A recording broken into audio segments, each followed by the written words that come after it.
Quem pensa enriquece, capítulo 15, último capítulo, a oficina do diabo. O sétimo mal básico. Como proteger-se contra influências negativas?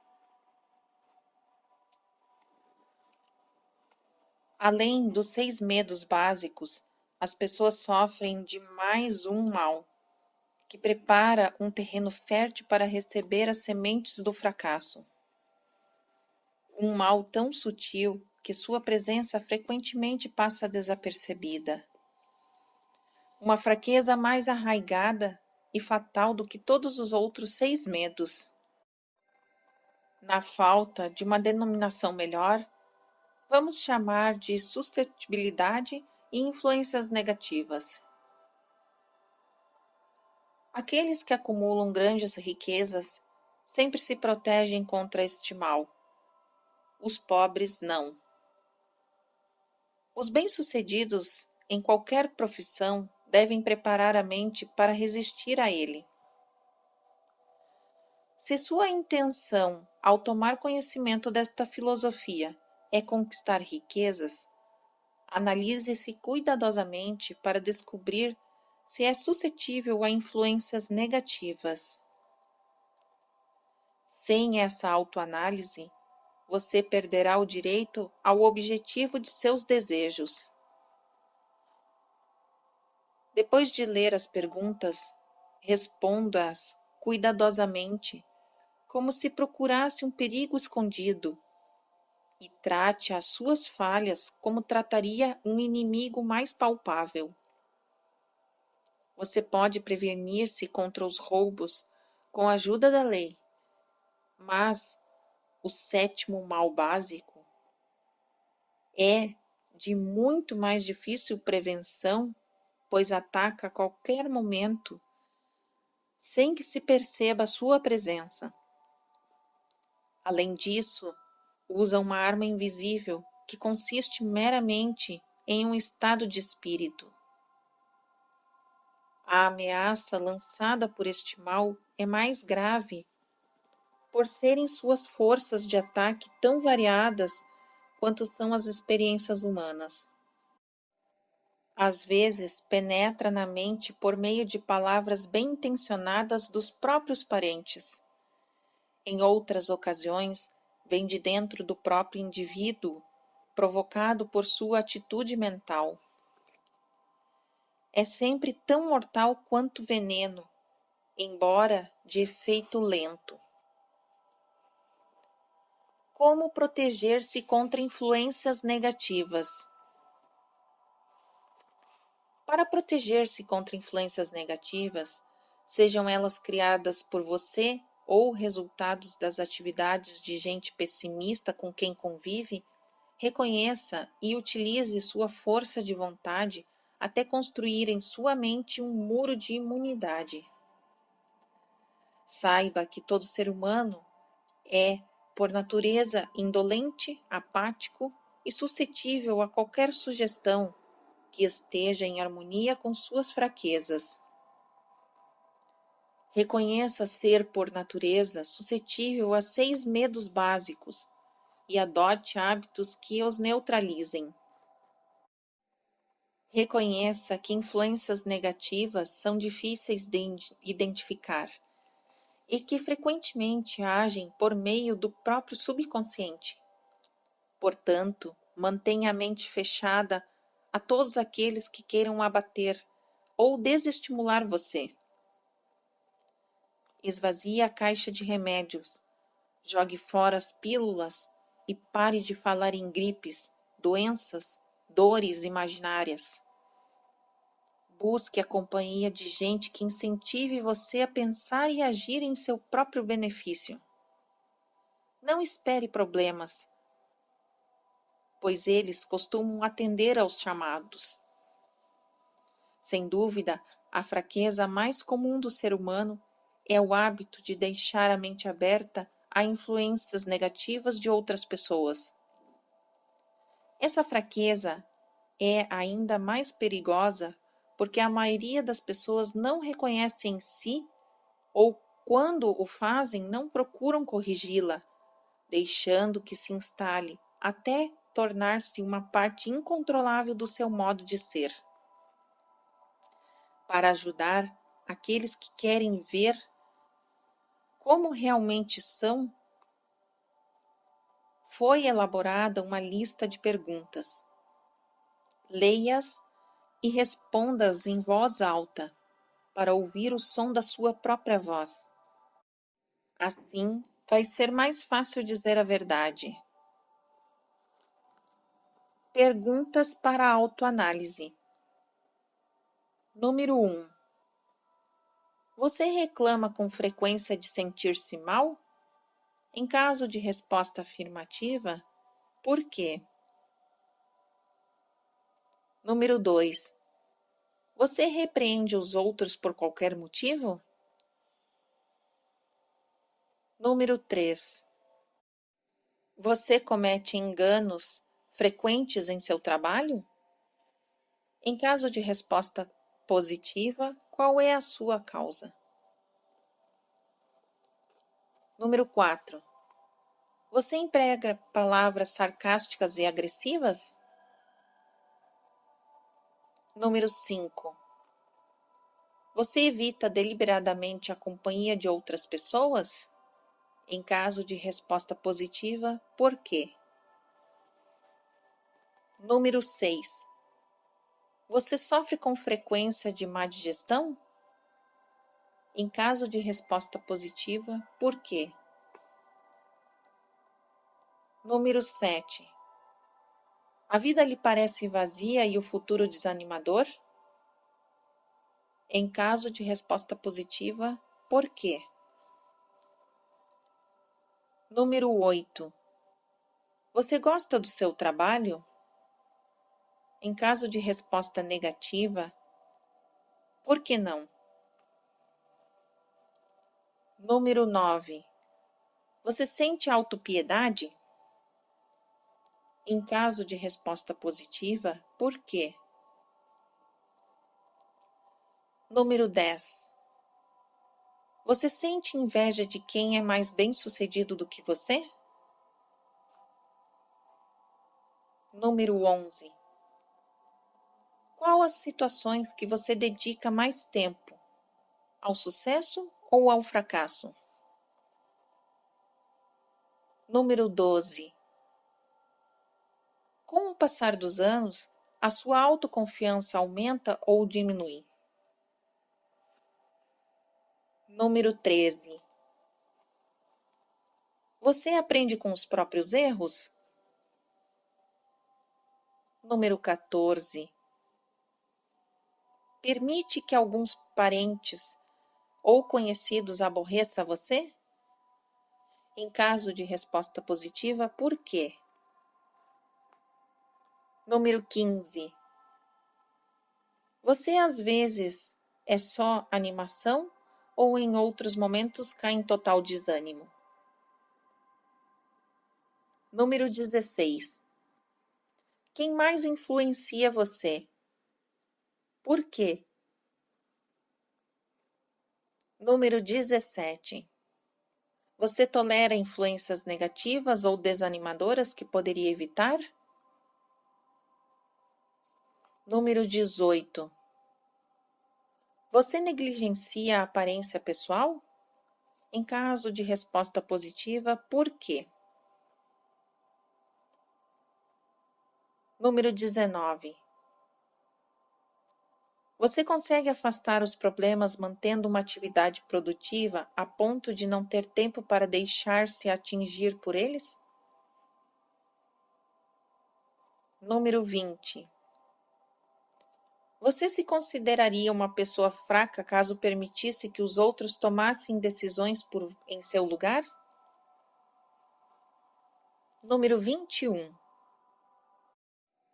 Você procura se alimentar de modo saudável sempre ou apenas quando sente algum tipo de mal-estar?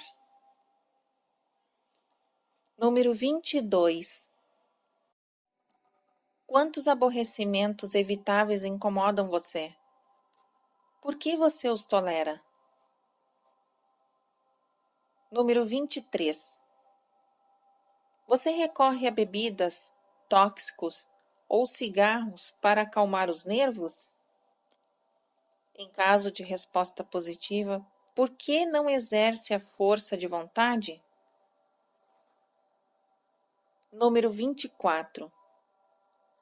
Alguém importuna você constantemente? Em caso de resposta positiva, por quê? Número 25. Você possui um importante objetivo definido? Qual é? Quais são seus planos para alcançá-lo? Número 26. Você sofre algum dos 6 medos básicos? Em caso de resposta positiva, quais são eles? Número 27. Você adota algum método de proteção contra influências negativas? Número 28. Você faz uso deliberado da autossugestão para desenvolver uma mentalidade positiva? Número 29. O que você valoriza mais? Bens materiais ou o dom de controlar seus próprios pensamentos? Número 30. Você se deixa influenciar com facilidade, mudando de opinião constantemente? Número 31. Você hoje acrescentou algo de valor aos seus conhecimentos ou ao seu estado de espírito? Número 32. Você enfrenta circunstâncias adversas ou foge à responsabilidade? Número 33. Você analisa os erros e fracassos tentando tirar deles algum proveito ou adota a atitude: isso não é problema meu? Número 34. Quais são os seus 3 piores defeitos? O que tem feito para corrigi-los? Número 35. Você incentiva outras pessoas a lhe contarem os problemas delas, de modo que possa ajudá-las? Número 36. Você tira das experiências diárias lições ou influências que contribuam para o seu crescimento pessoal? Número 37. A sua presença costuma influenciar negativamente outras pessoas? Número 38. Que hábitos você considera mais irritante nos outros? Número 39. Você tem opinião própria ou deixa-se influenciar por outras pessoas? Número 40. Você é capaz de desenvolver um estado mental que sirva de proteção contra influências negativas? Número 41. O seu trabalho lhe inspira fé e esperança? Número 42. Você está consciente de possuir forças espirituais capazes de manter a mente livre de qualquer forma de medo? Número 43.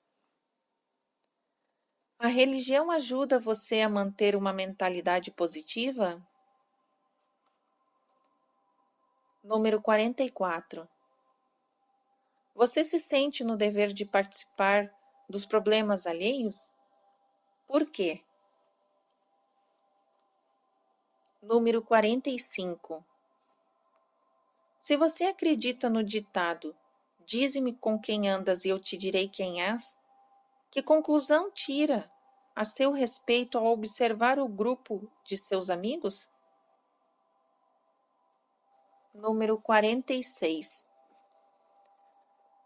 Qual a ligação, se é que existe alguma, entre as pessoas mais próximas a você e alguns aspectos em que se sente infeliz? Número 47. Seria possível alguém considerado por você como seu melhor amigo ser, na verdade, o seu pior inimigo, por causa da influência negativa que exerce sobre sua mente? Número 48.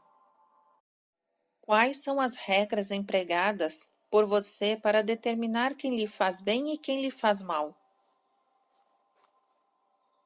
Número 49. Você se cerca de pessoas mentalmente superiores ou inferiores? Número 50. Das 24 horas do dia, quanto tempo você dedica a: letra A, trabalho; letra B, sono; letra C, descanso e lazer; letra D, aquisição de novas informações; letra E, tempo livre? Entre seus conhecidos, quem: letra A, mais oferece estímulos; letra B, mais faz advertências; letra C, mais o desestimula; letra D, mais o ajuda de várias maneiras? Número 51. Qual é o seu maior aborrecimento? Por que tolera essa situação?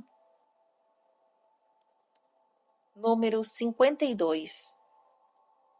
Quando alguém lhe dá um conselho sem ser solicitado, você o aceita sem questionar ou procura descobrir os motivos que estão por trás?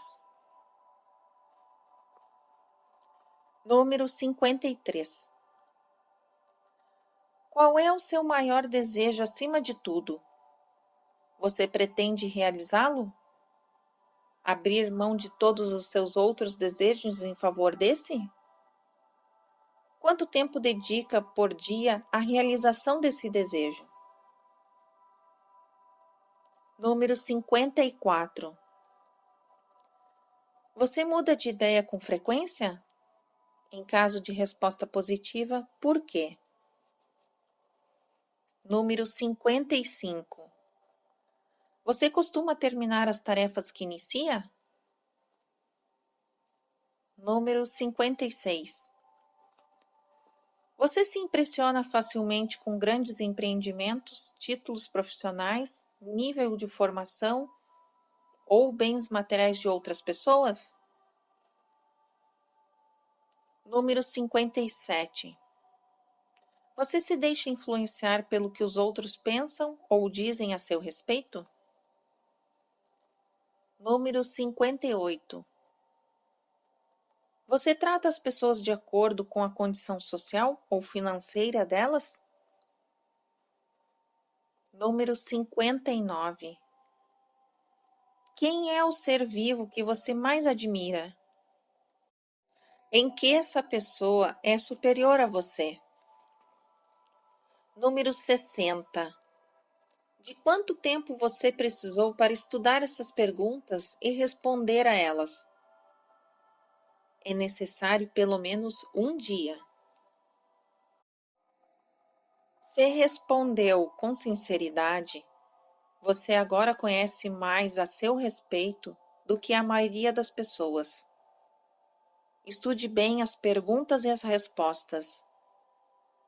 Durante vários meses, releia tudo uma vez por semana e vai surpreender-se com a quantidade de informações importantes que terá adquirido por meio de um método tão simples.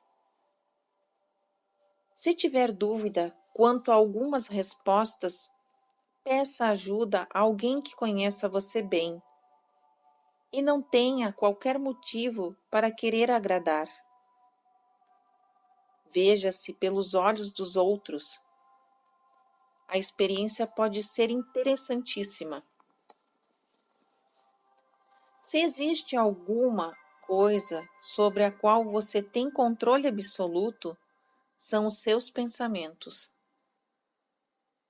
Este é o fato mais significativo e inspirador ao reflexo da natureza divina do homem. Essa prerrogativa divina é o único meio de controlar o destino. Se você não controlar a sua própria mente, não terá controle em coisa alguma. Se for deixar de lado algum aspecto da vida, que sejam os bens materiais.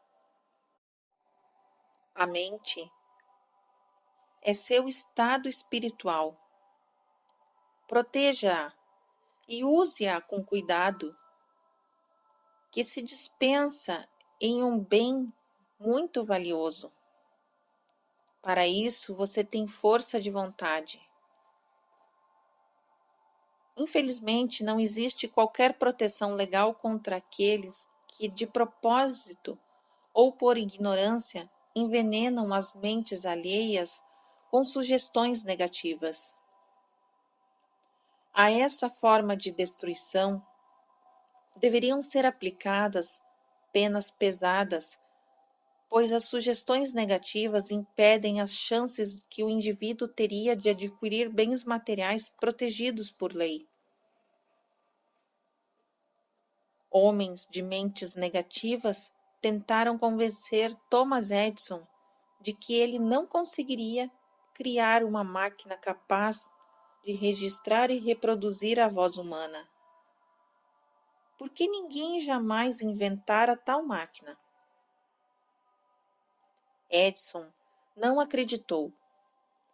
Ele sabia que quando a mente concebe uma ideia e acredita nela, pode concretizá-la. Foi essa sabedoria que fez dele uma pessoa especial. Homens de mente negativa disseram a F. W. Woolworth que ele quebraria abrindo lojas para vender artigos de 5 a 10 centavos de dólares. Ele não acreditou. Sabia que conseguiria qualquer coisa dentro do razoável desde que tivesse fé. Exercendo o direito de manter afastada de sua mente as sugestões negativas, Woolworth acumulou uma fortuna de mais de 100 milhões de dólares. Homens de mente negativa disseram a George Washington que ele jamais conseguiria derrotar as forças britânicas, muito superiores. Mas Washington exerceu o direito divino de acreditar. Assim, este livro foi publicado sob a proteção da bandeira dos Estados Unidos, enquanto o Lord Cornwallis está praticamente esquecido. Céticos ridicularizaram Henry Ford quando o modelo tosco do primeiro automóvel circulou pelas ruas de Detroit. Alguns disseram que aquilo jamais funcionaria direito. Outros duvidaram que alguém pagasse por tal geringonça. Mas Ford disse: "Vou circundar a terra com carros confiáveis." E ele o fez. Sua decisão de confiar na própria ideia gerou uma fortuna que nem 5 gerações de seus descendentes seriam capazes de gastar. Para o bem daqueles que pretendem enriquecer, é bom lembrar que existe praticamente apenas uma diferença entre Henry Ford e a maioria dos 100 milhões de trabalhadores das indústrias. Ford controla sua própria mente, enquanto os outros nem mesmo tentam controlar a deles. Henry Ford foi citado repetidamente neste livro porque é um excelente exemplo de que um homem com ideias próprias, com controle da mente, é capaz de conseguir. Sua história derruba a velha desculpa. Não tive oportunidade. Ford também não teve, mas a criou e persistiu até ficar rico. O controle da mente é resultado de autodisciplina e do hábito. Ou você controla a sua mente, ou ela controla você. Não existe meio termo. O meio mais prático de controlar a mente é mantê-la ocupada com um propósito definido, apoiado em um bom planejamento. Procure conhecer a história de qualquer pessoa de sucesso e vai perceber que ela controla a mente, direcionando-a para objetivos definidos. Sem o controle, o sucesso é impossível. 57 desculpas. Os indivíduos que não alcançam o sucesso apresentam um traço em comum. Conhecem todas as razões para o fracasso e têm o que acreditam ser desculpas incontestáveis para explicá-lo. Algumas são inteligentes, outras justificáveis, mas nenhuma atrai dinheiro. O mundo só quer saber de uma coisa: você alcançou o sucesso? Um estudioso do caráter do ser humano organizou uma lista com as desculpas mais comuns. Leia a lista atentamente e veja se costuma usá-las. Mas não esqueça que a filosofia apresentada neste livro torna todas elas ultrapassadas.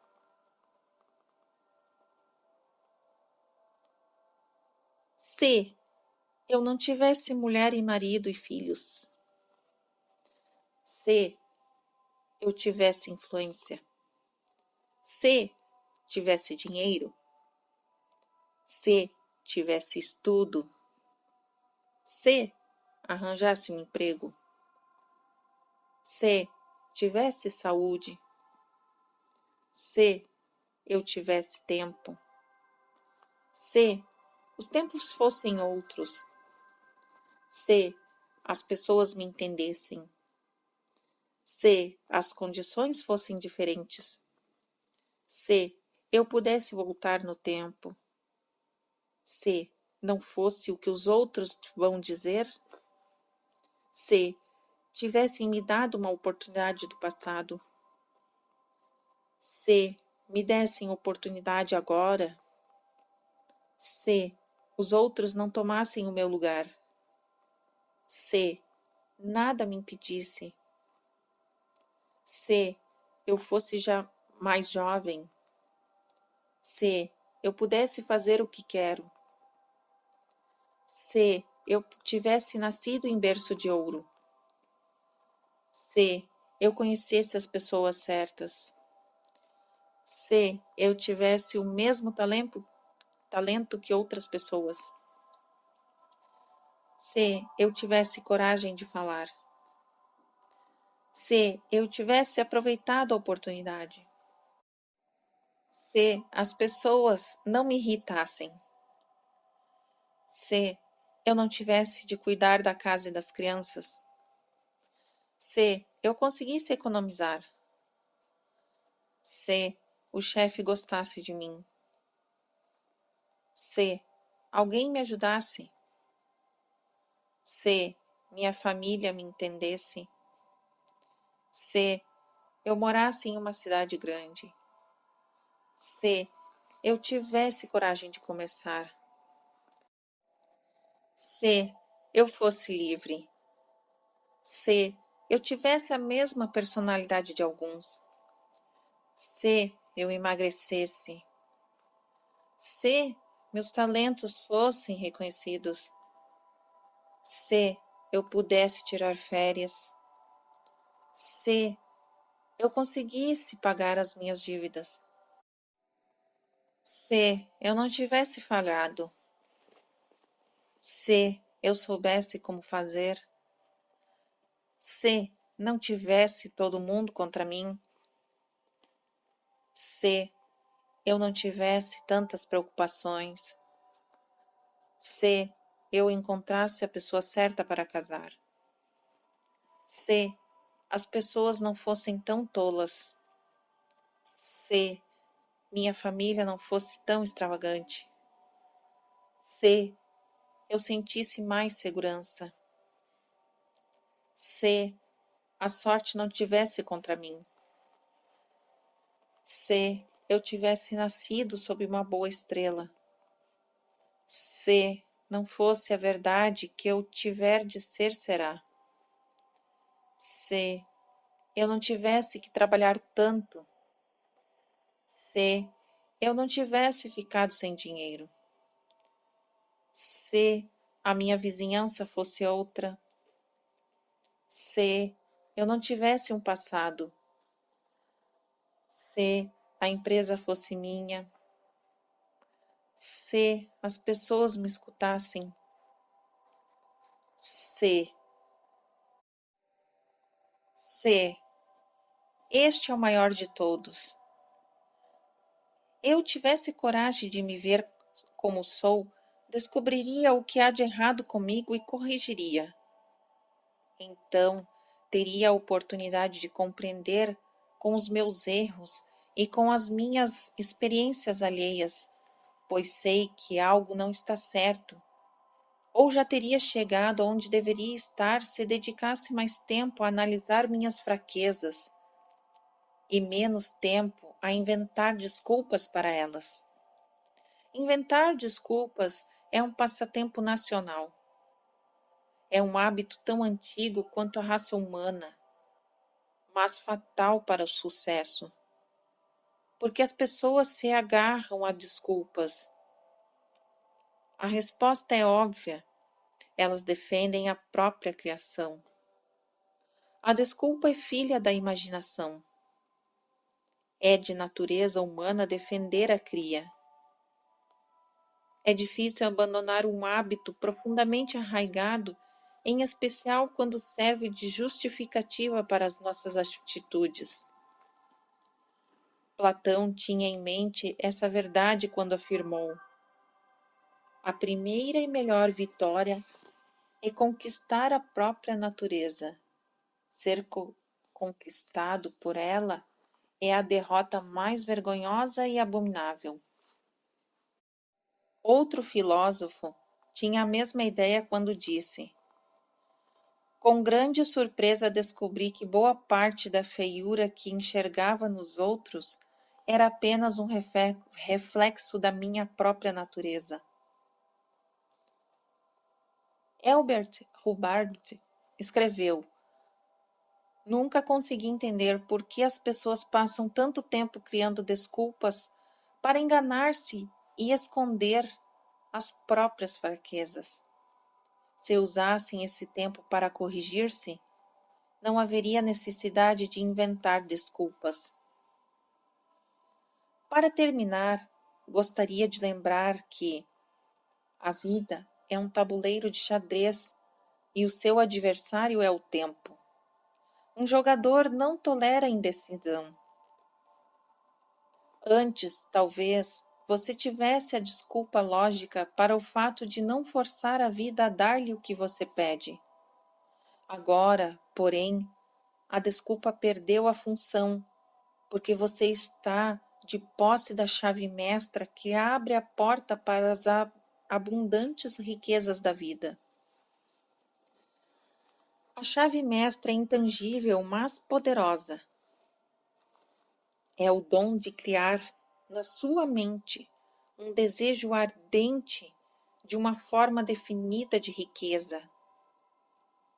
O uso da chave não é cobrado, mas há um preço a pagar se ela não for usada. É o fracasso. Sua utilização, ao contrário, traz recompensas de enormes proporções. A satisfação que acompanha quem conquista a natureza e a força da vida, a dar-lhe o que pediu. O resultado vale o esforço. Que tal começar a convencer-se Se tiver afinidade, nos encontraremos, disse o imortal Emerson. Tomo emprestadas suas palavras e termino dizendo: se temos afinidades, já nos encontramos nestas páginas. Fim do capítulo 15. E fim do livro Quem Pensa Enriquece, de Napoleão Hill. Editora Fundamento.